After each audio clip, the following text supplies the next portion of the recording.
আমরা আমাদের China official ট্যুরে গিয়ে ঘুরতে গিয়েছিলাম চাইমেলং অশেন কিংডমে। এটা চায়নার প্রায় সমুদ্রের কাছাকাছি মাকাওয়ের একদম পাশে অবস্থিত। প্রথমে ঢুকতেই চোখে পড়ে বিশাল একটা গেট এবং মাথার উপরে একটা জায়ান্ট সাইজের এলইডি।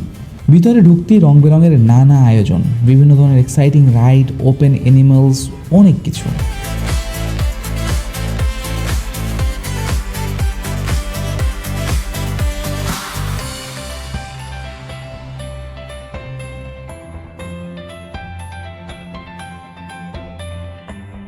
সবথেকে মজার হলো সি লায়ন দিয়ে সার্কাস। হাজার হাজার মানুষ জড়ো হয় মাত্র 20 মিনিটের এই সার্কাস দেখতে।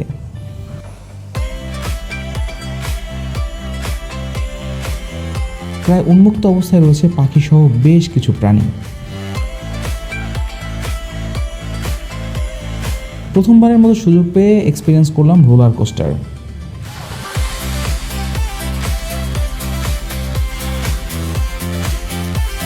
ছোটটায় ওঠার পরে বড়টায় ওঠার সাহস টুপ করে কোথায় যেন হারিয়ে গিয়েছে। এর মধ্যে রয়েছে ম্যাসিভ সাইজের পাইরেটস অফ দ্য ক্যারিবিয়ানের মতো একটা বোট। থিম পার্কের সবথেকে থিমেটিক আর ইনক্রেডিবল ছিল এর বিশাল এক অ্যাকোরিয়াম, যার মধ্যে দেখতে পেলাম মনস্টার আকৃতির এক একটা তিমি সহ বিভিন্ন প্রজাতির সামুদ্রিক মাছ।